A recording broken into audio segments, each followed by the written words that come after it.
तो भाई अभी तक हमने, अगर आप हमारे वीडियोस फॉलो करते हो तो बीएचयू और जेएनयू के ऊपर हमने वीडियो बना दिया है। अगर आपने नहीं देखा है तो जा करके उसको जरूर विजिट करिए, उसमें डिटेल में हमने यूनिवर्सिटी के बारे में सारी चीजें बता रखी है।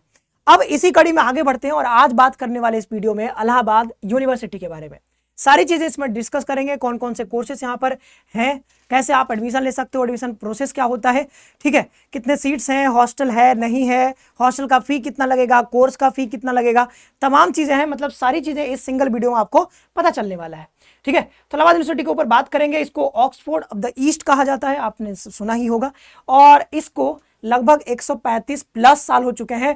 तो one of the oldest universities में से ये है, भारत के बहुत पुराने यूनिवर्सिटीज में से गिना जाता है, ठीक है। चलो आगे बढ़ते हैं। इसकी अलग ही अपनी लेगेसी है, इलाहाबाद यूनिवर्सिटी के बारे में चर्चा करेंगे। लेकिन अगर आप हमारे चैनल पर नए आए हो तो चैनल को सब्सक्राइब कर लेना और बेल नोटिफिकेशन भी प्रेस कर लेना, क्योंकि यहाँ पर सीयूटी से रिलेटेड हर एक अपडेट आपको मिलेगा। और जितने भी यूनिवर्सिटीज हैं, ऐसे इलाहाबाद यूनिवर्सिटी अभी बात कर रहे हैं, फिर डीयू के ऊपर भी चर्चा करेंगे, ठीक है। ऐसे बहुत सारे और भी यूनिवर्सिटी है, सेंट्रल यूनिवर्सिटी, जिसके बारे में क्या करके हम चर्चा करते रहेंगे। तो ये देखो सेंट्रल यूनिवर्सिटी है, आपको पता ही है 1887 में इसकी स्थापना हुआ था। और 1887 से अगर आप अभी देखोगे तो ये लगभग हो चुका है इसके 138 साल के आसपास हो चुका है 2026 में, और इसलिए वहां पर 135 प्लस लिखा हुआ है, ठीक है। आगे बढ़ते हैं। बहुत पुरानी यूनिवर्सिटी है, अपना ही लेगेसी है इसका अलग ही, ठीक है। बहुत सारे प्रधानमंत्री यहाँ से पढ़ के निकले हुए भाई, बहुत शानदार यूनिवर्सिटी है। हालांकि इसका जो लेगेसी था, जो पहले बना करके रखा था, वो धीरे धीरे मतलब थोड़ा सा डाउन हो रहा है। वो चीज़ें थोड़ी सी मतलब उतनी अच्छी नहीं रही हैं जितना पहले था। बहुत फेमस यूनिवर्सिटी हुआ करता था पहले, बहुत अच्छी यूनिवर्सिटी माना जाता था, लेकिन अब इसका लेगेसी थोड़ा सा डाउन हो रहा है धीरे धीरे। बट देखते हैं, क्योंकि पहले ये देखोगे एनआईआरएफ रैंकिंग में भी बहुत बढ़िया रैंकिंग लेकर के आया करता था, लेकिन अब ये जो है देखोगे 100 टॉप 100 में भी आपको नहीं दिखेगा यूनिवर्सिटी। तो थोड़ा सा तो वो हुआ है, थोड़ा डाउन हुआ है, बट कोई बात नहीं, अभी भी यूनिवर्सिटी काफ़ी अच्छी है। अगर आपको यहाँ एडमिशन लेना है तो सीयूटी का एग्जाम देना होगा। सीयूटी 2026 का अगर आपने एग्जाम दिया है तो आप यहाँ पर एडमिशन लेने के लिए एलिजिबल हो। आगे बढ़ते हैं। और मैं बता दूं, हमारा श्योर सिलेक्शन प्लस बैच आ चुका है। तो अगर आपका कोई भाई बंधु तैयारी करना चाहता है 2027 के लिए, तो 1 जुलाई से हमारी क्लासेस स्टार्ट हो रही है। एडमिशन ऑलरेडी ओपन है, उनको बता सकते हो हमारे कोर्सेज के बारे में। बीए बीएससी बीकॉम सारे कोर्सेज अवेलेबल है, यहाँ पर इसका फीड लिखा हुआ है, आप उनको जरूर बताइएगा। आगे बढ़ते हैं। अब देखो एडमिशन प्रोसेस क्या होता है, यहाँ पर एडमिशन कैसे होगा।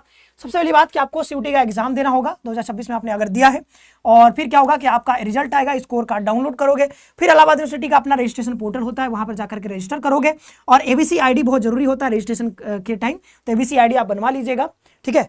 तो क्योंकि ये जरूरत पड़ेगी इसकी, ठीक है। फिर यहाँ पर चौथा स्टेप क्या होगा, counselling for desired course and payment.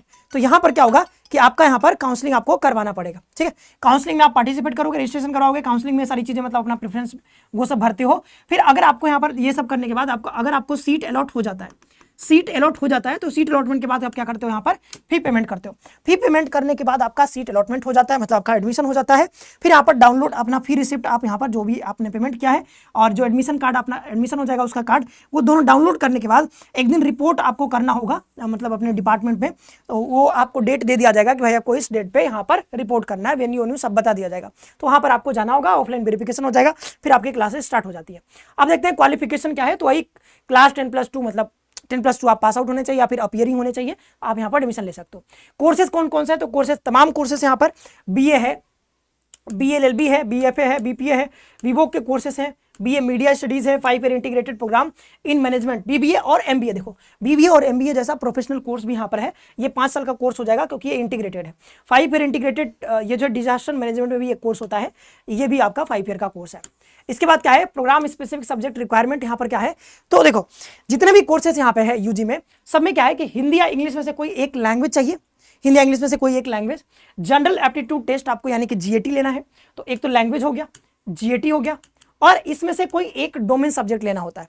तो डोमेन सब्जेक्ट अपने अनुसार, जैसे बीए आप कर रहे हो तो बीए के लिए मान लो आपने ले लिया यहाँ पर, मान लो ज्योग्राफी ले, हिस्ट्री ले लिया। अगर आप जैसे बीएससी करना चाहते हो तो बीएससी में आप जो है आप यहाँ पर फिजिक्स, केमिस्ट्री, मैथ, बायोलॉजी ये सब सब्जेक्ट ले सकते हो।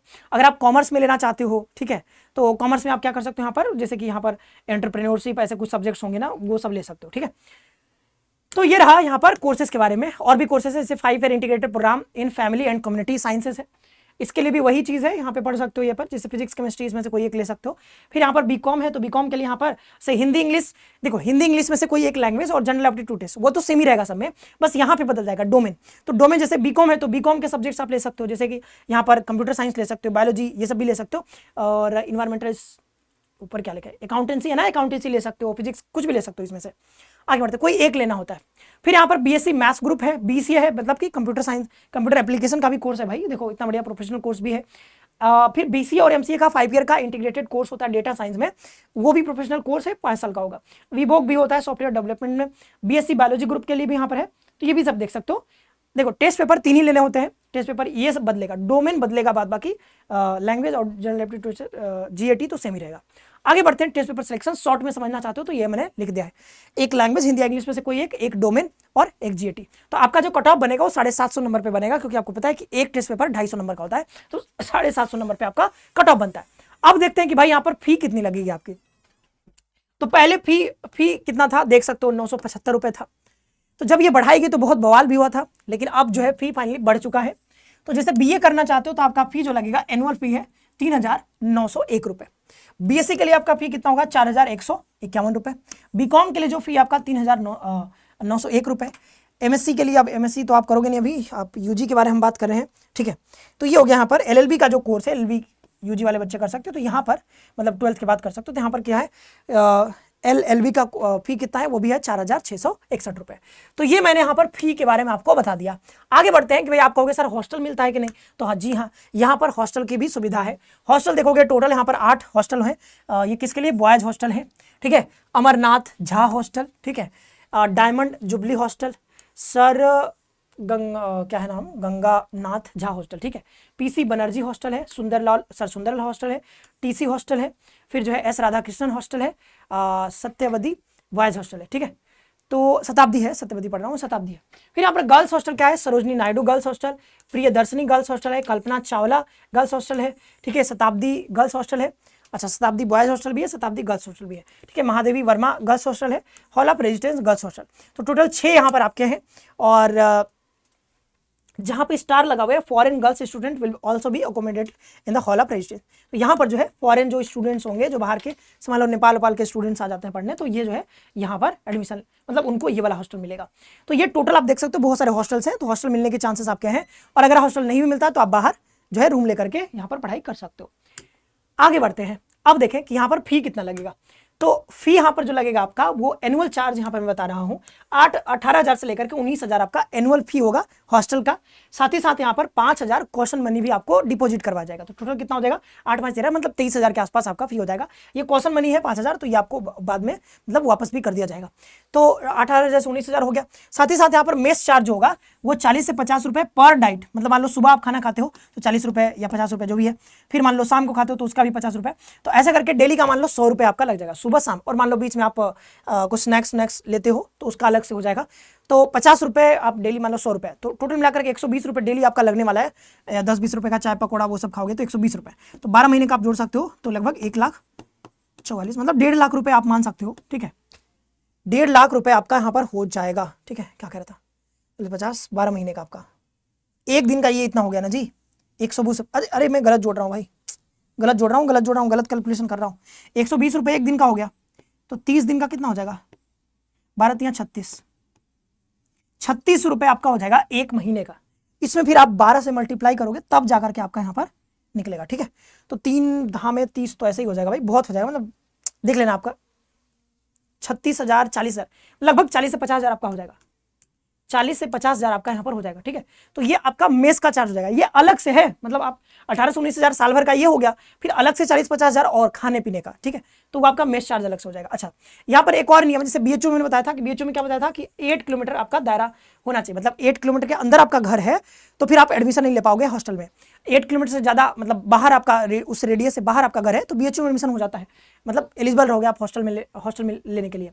और जैसे वैसे ही यहाँ पर इलाहाबाद यूनिवर्सिटी का है, 25 किलोमीटर का दायरा इन्होंने बनाया है कि अगर ये इलाहाबाद यूनिवर्सिटी है और 25 किलोमीटर के अंदर आपका घर है, 25 किलोमीटर के अंदर, तो आपको फिर हॉस्टल नहीं मिलेगा, ठीक है, हॉस्टल नहीं मिलेगा।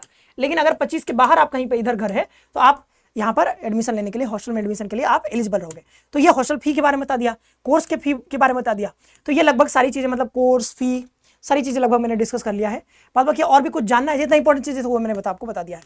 कुछ भी अगर आपको कुछ भी इलाहाबाद यूनिवर्सिटी से और भी चीज़ें आपको जाननी है तो आप हमें बता सकते हो कमेंट बॉक्स में, ठीक है। कमेंट बॉक्स आपके लिए हमेशा खुला रहता है।